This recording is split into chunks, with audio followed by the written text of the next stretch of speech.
ტურიზმის სფეროს წარმომადგენელიც ვარ, იმავე დროს გარდა ამავე დროს ვარ მულტიმედია რეპორტიორი და უბრალოდ საქართველოს მოქალაქე, რომელიც ყოველდღიურად ხედავს საკუთარი მოქალაქის, საკუთარი თანამოქალაქის ამჯერწამებას, ცემას მას იმ ხელისუფლებისგან, რომლებმაც თავიანთი ხელისუფლად მოვივლინეს. დღეს უბრალოდ დუმილი და სახში შუაში სტოპის ჯდომა არის დანაშაული როგორც საკუთარი თანამოქალაქის წინაშე, ისე ქვეყნის წინაშე, ესეთი მარტივი გასაკეთებელი არჩევანი არასდროს არ ქონია ისტორიის მანძილზე, იმიტომ რომ უბრალოდ ორი არჩევანია, ან ერი რუსეთი და მათი მართული მარიონეტი ხელისუფალი, ან საქართველო, ის საქართველო, რომლის გარშემოც ამდენი სისხლი დაიყვარა საუკუნეების მანძილზე და ჩვენ როგორც მოლაშქრეები, ისე ჟურნალისტები წლების განმავლობაში სწორედ იმისთვის მოღვაწეობდით და მოღვაწეობთ, რომ ქართველმა ხალხმა და იცოდეს იმ ისტორიის შესახებ და უყვებით მათ, როგორ დაღვარა ქართველმა ხალხმა სისხლი რუსეთის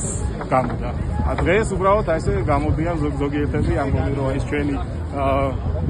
ჩვენი კეთილი მეზობელი და მათი მართველი პარტია ქრისტიანული სარწმუნოებიდან გამომდინარე არის კარგი მეზობელი და მოდით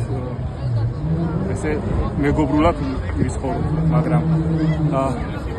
ის გამოც ქართველი ხალხი წლების განმავლობაში იბრძოდა, რის გამოც სისხლი დაიღვარა, დღეს მარტივი არჩევანის გაკეთებას გვაძლევს, რომ არა რუსეთს, არა რუსეთის მარიონეტულ მთავრობას, არა იმ ზღარბს, რომელიც დღეს პრეზიდენტად უნდა აირჩიონ და ქართველი ადამიანი ყოველთვის საქართველოსთვის ესე ერთიანად